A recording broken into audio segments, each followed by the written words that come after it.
أعوذ بالله من الشيطان الرجيم بسم الله الرحمن الرحيم وما أصابكم من مصيبة فبما كسبت أيديكم ويعفو عن كثير صدق الله العظيم۔ اس آیت کریمہ کے اندر اللہ رب العزت نے انسانوں پر پہنچنے والے مصیبتوں اور پریشانیوں اور جو کچھ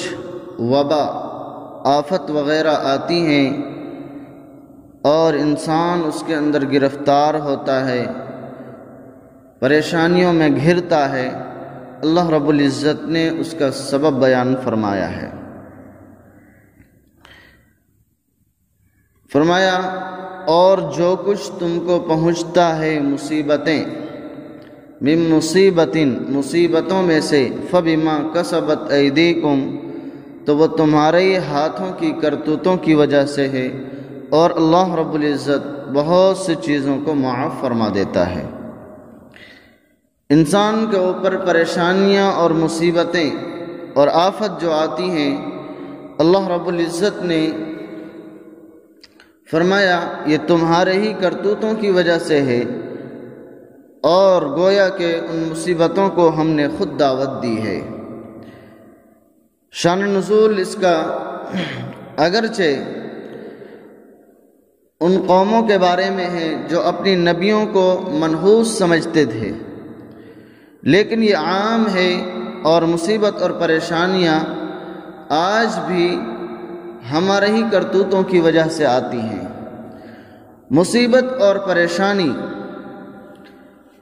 اس آیت کریمہ میں جو بتلایا گیا ہے وہ قوم نبی انبیاء علیہ الصلوات والتسلیم کو اور دوسری جو صحابہ کرام ہوتے تھے یا انبیاء علیہ الصلوات والتسلیم کے ماننے والے ہوتے تھے، اسے منحوس سمجھتے تھے اور کہتے تھے کہ ہم لوگ اچھا خاصا جی رہے تھے، زندگی گزار رہے تھے، اور تمہارے آنے کی وجہ سے اور تم لوگوں کی وجہ سے یہ مصیبتیں اور پریشانیاں آئی ہیں۔ جیسا کہ ہم اس کو سمجھ سکتے ہیں، ابھی یہ وبا اور مصیبت جو پھیلی اس کا صحرا اور اس کا سبب بتلا دیا گیا تبلیغی جماعت کے حضرات کو کہ انہی کی وجہ سے یہ کرونا اور یہ بیماری، یہ وبا اور مصیبت پھیلی ہے۔ اللہ تعالیٰ نے فرمایا کہ جو کچھ یہ وبا اور مصیبتیں پھیلی ہیں یہ کسی کے سبب سے نہیں پھیلی ہیں، بلکہ تمہارے یہ ہاتھوں کی کرتوتوں، تمہاری نافرمانیوں کی وجہ سے پھیلی ہیں۔ ایک سبب اور بیان کیا گیا ہے، فرمایا اللہ رب العزت نے وَلَنَبْلُوَنَّكُمْ بِشَيْءٍ مِّنَ الْخَوْفِ وَالْجُوعِ وَنَقْصٍ مِّنَ الْأَمْوَالِ وَالْأَنفُسِ وَالثَّمَرَاتِ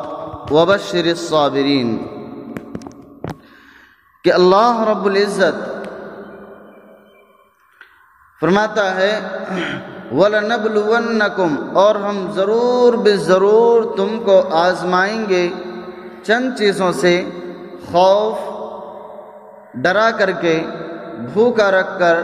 وَنَقْصٍ مِّنَ الْأَمْوَالِ وَالْأَنفُسِ وَالثَّمَرَاتِ، مالوں کو اور جانوں کو اور پھلوں کو کم کر کے، وَبَشِّرِ الصَّابِرِينَ، اور اللہ تعالی صبر کرنے والوں کے ساتھ ہے۔ دوسرا سبب اس آیت کریمہ کے اندر بیان کیا گیا ہے، ایک تو وہاں بیان کیا گیا کہ تمہارے ہی ہاتھوں کی کرتوتوں کی وجہ سے پریشانیاں اور مصیبتیں آتی ہیں، اور اس آیت کریمہ کے اندر دوسرا سبب بیان کیا جا رہا ہے، وہ سبب ہے آزمائش، کہ اللہ رب العزت بسا اوقات انسانوں کی آزمائش کے لیے، مسلمانوں کو آزمانے کے لیے، اس کے درجات کو بلند کرنے کے لیے اس کو آزماتا ہے چند چیزوں کے ذریعے سے۔ فرمایا وَلَنَبْلُوَنَّكُمْ بِشَيْءٍ، اور ہم ضرور تم کو چند چیزوں سے آزمائیں گے، خوف دے کر کے۔ کبھی اللہ تعالیٰ ڈراتا ہے، اور اسی طریقے سے کبھی کبھی اللہ تعالیٰ بھوکا رکھتا ہے، اور کبھی ہمارے اوپر ایسی پریشانی اور مصیبت آتی ہے کہ ہمارے مالوں کے اندر، ہمارے پھلوں کے اندر نقصان ہو جاتا ہے، اور کبھی کبھی ہمارا کوئی قریبی عزیز اس دنیا سے چلا جاتا ہے، اپنا بیٹا یا اور کوئی قریبی عزیز رشتہ دار اس دار فانی سے رحلت فرما جاتا ہے۔ ایسے موقع پر اللہ رب العزت کا فرمان ہے کہ آدمی صبر کرے۔ صبر کیا ہے؟ صبر ایسی چیز ہے کہ انسان اللہ کے لیے دل کے نہ چاہتے ہوئے بھی، طبیعت کے نہ چاہتے ہوئے بھی اللہ کے لیے صبر اور استقامت سے کام لے، اس چیز کو کر بیٹھے جس کی طبیعت گوارا نہیں کر رہی ہے، جس کو طبیعت نہیں کہہ رہی ہے۔ ہمارے اوپر مصیبتیں اور پریشانیاں آتی ہیں، دل کے اوپر بوجھ پڑتا ہے، جان کے اوپر بوجھ پڑتا ہے، لیکن اول مرحلے میں اس بات کو سوچ کر کے، ذہن میں رکھ کر کے کہ یہ اللہ رب العزت کی ہم ملکیت ہیں، اللہ رب العزت کو اپنی ملکیت کے اندر تصرف کرنے کا پورا حق ہے۔ اگر پریشانی اور مصیبت ہمارے اوپر آئی ہے تو یہ اللہ رب العزت کو دینے کا حق ہے۔ اگر اس چیز کو ذہن میں رکھ کر ثواب کی امید کے ساتھ اگر کوئی شخص صبر کر لیتا ہے تو اللہ رب العزت نے اس کے لیے ثمرہ اور اس کے لیے اجر بیان فرمایا ہے۔ آگے آیت کریمہ آ رہی ہے، اس کے اندر اللہ رب العزت نے 3 باتیں ارشاد فرمائی ہیں، یعنی کہ صبر کرنے والوں کے لیے، پریشانیاں اور مصیبت آنے پر ہمت و استقلال سے کام لینے والوں کے لیے 3 باتیں ارشاد فرمائی ہیں، جو انسانوں کے لیے انتہائی مفید ہے اور صبر کرنے والوں کے لیے ایک طرح کی بشارت ہے۔ اللہ تعالیٰ فرماتا ہے، ایک تو بات یہی آ گئی وَبَشِّرِ الصَّابِرِينَ کہ اللہ تعالیٰ صبر کرنے والوں کے ساتھ ہے۔ صبر کرنے والوں کے ساتھ کا کیا مطلب ہے؟ یہ زمانی یا مکانی نہیں ہے کہ اللہ تعالیٰ اس کے ساتھ چلتے ہیں، مدد کے بارے میں کہ اللہ تعالیٰ صبر کرنے والوں کی مدد فرماتا ہے اور اس کو اپنے خزانے سے عطا فرماتا ہے۔ الذین اذا اصابتهم مصیبۃ قالوا انا للہ وانا الیہ راجعون۔ الذین، وہ لوگ جب ان کو مصیبت پہنچتی ہے، صبر کرنے والے کون لوگ ہیں کہ جب ان کو مصیبت پہنچتی ہے تو وہ کہہ دیتے ہیں انا للہ وانا الیہ راجعون، کہ ہم اللہ ہی کے طرف سے، اللہ ہی کے لیے ہیں، اللہ ہی کی ملکیت ہیں اور اسی کی طرف ہمیں لوٹ کر جانا ہے۔ آدمی کو صبر کرتے وقت یہ بھی ذہن میں رکھ لینا چاہیے، مثال کے طور پر اگر کسی کی اولاد اس دنیا سے چلی گئی، کوئی لاڈلا اس دنیا سے چلا گیا، تو یہ سوچ کر صبر کر لینا چاہیے کہ یہ جدائی تھوڑے دنوں کی ہے، ہمیں لوٹ کر اللہ ہی کی طرف جانا ہے۔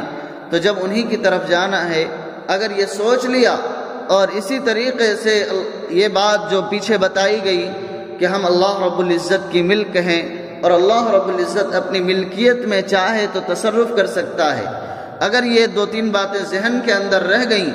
تو پھر صبر کرنا اس کے لیے آسان ہو جائے گا، پریشانی اور مصیبت اس کے لیے آسان ہو جائے گی۔ اور جب وہ صبر کر لے گا تو صبر کیا ہے، اس کا اجر کیا ہے؟ اللہ تعالیٰ فرماتا ہے وَبَشِّرِ الصَّابِرِينَ، اللہ تعالیٰ صبر کرنے والوں کے ساتھ ہے۔ آگے مزید ارشاد فرماتا ہے اولئک علیہم صلوات من ربہم ورحمہ واولئک هم المہتدون، کہ جو صبر کر لیتے ہیں اور اپنے آپ کو اللہ کے حوالے کر دیتے ہیں، یہی وہ لوگ ہیں جن کے اوپر صلوات من ربہم ورحمہ، اللہ تعالیٰ کی طرف سے رحمتیں ہیں، رحمتیں ہی رحمتیں ہیں۔ یہ صلاۃ اور رحمت تقریباً دونوں ایک ہی چیز ہے جو اللہ رب العزت نے بیان فرمایا ہے، تو گویا کہ یہ دو رحمتیں اللہ رب العزت کی طرف سے اس کے لیے ہو گئی، صبر کرنے والوں کے لیے۔ اور آگے اللہ تعالیٰ فرماتا ہے وَأُولَئِكَ هُمُ الْمُهْتَدُونَ، اور یہی وہ لوگ ہیں جو ہدایت یافتہ ہیں، ہدایت پر ہیں، رہنمائی پر ہیں، جن کو اللہ تعالیٰ کی طرف سے رہنمائی ملی ہے۔ اب خلاصہ ہمارے ابھی آج اس کے جو ابھی تفسیر آئی، اس کا خلاصہ یہ نکلا کہ ہمارے اوپر جو پریشانیاں اور مصیبتیں آتی ہیں اس کے دو سبب ہو سکتے ہیں۔ ایک سبب یہ کہ ہمارے ہی کرتوتوں کی وجہ سے اور ہمارے ہی گناہوں کی وجہ سے وہ پریشانیاں ہمارے اوپر آئی ہیں۔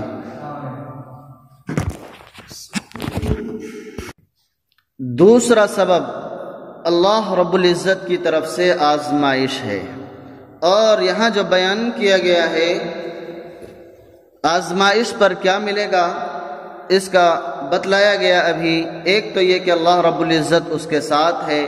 پھر دو رحمتیں ہیں اور اللہ رب العزت کی طرف سے ہدایت ہے، اور ساتھ ساتھ میں اس کا فائدہ فوراً یہ نظر آئے گا کہ انسانوں کو اس سبب کی وجہ سے کہ اللہ رب العزت کی طرف سے آزمائش ہے، ہم اللہ کی ملک ہیں، اللہ ہی کی طرف لوٹ کر کے جانا ہے، مصیبت پر صبر کرنا آسان ہو جاتا ہے۔ یہ اس کا ہمیں اللہ رب العزت کی طرف سے جب آزمائش آئے تو اس وقت کیا کرنا ہے؟ صبر کرنا ہے۔ لیکن اگر وہ مصیبت اور پریشانی ہمارے ہاتھوں کی کرتوتوں کی وجہ سے آئی ہے تو انشاءاللہ العزیز اس کو آگے بیان کیا جائے گا کہ ہمیں کیا کرنا ہے اور کس طریقے سے ان مصیبتوں اور پریشانیوں سے چھٹکارا پانا ہے۔ جیسا کہ ابھی ہمارے اوپر مصیبت اور پریشانی آئی ہے وبا کی شکل میں، کرونا وائرس کی شکل میں، ہمیں اس سے کیسے نمٹنا ہے انشاءاللہ العزیز آئندہ بیان کیا جائے گا۔ ایک بات اور یہاں سمجھ لینی چاہیے کہ صبر تین طریقے سے ہے۔ ایک صبر ہے طاعت پر صبر کرنا، ایک ہے مصیبت پر صبر کرنا، اور ایک ہے معصیت پر صبر کرنا۔ طاعت پر صبر کرنا یہ ہے کہ ہماری طبیعت یہ نہیں چاہتی ہے کہ ہم عبادت کریں، لیکن آدمی صبر کر کے اور پھر عبادت کے لیے اپنے آپ کو تیار کر لیتا ہے تو اس کے لیے بھی یہ اجر ہے۔ اور اسی طریقے سے ایک صبر ہے معصیت پر صبر کرنا۔ معصیت کیا ہے؟ کہ ہماری طبیعت چاہتی ہے کہ ہم اللہ کی نافرمانی کریں، گناہ کریں، اور ایسے موقع پر انسان اپنے آپ کو کنٹرول کر کے صبر کر کے اور اس گناہ سے رک جاتا ہے تو اس کے لیے بھی بڑا اجر ہے، بیان کیا گیا ابھی۔ ایک اور صبر ہے مصیبت پر صبر کرنا، جسے صرف ہم آج تک یہی جانتے تھے کہ صبر صرف یہی ہے کہ پریشانی اور مصیبت آئے تو ہم صبر کر لیں، اور ہمارے سامنے آئی کہ تین طرح سے صبر ہے، اور تینوں پر صبر کر لینے سے اللہ تعالیٰ اجر عظیم عطا فرماتا ہے۔ رب کائنات ہم اور آپ کو ان باتوں پر عمل کرنے کی توفیق مرحمت فرمائے۔ وما توفیق الا باللہ۔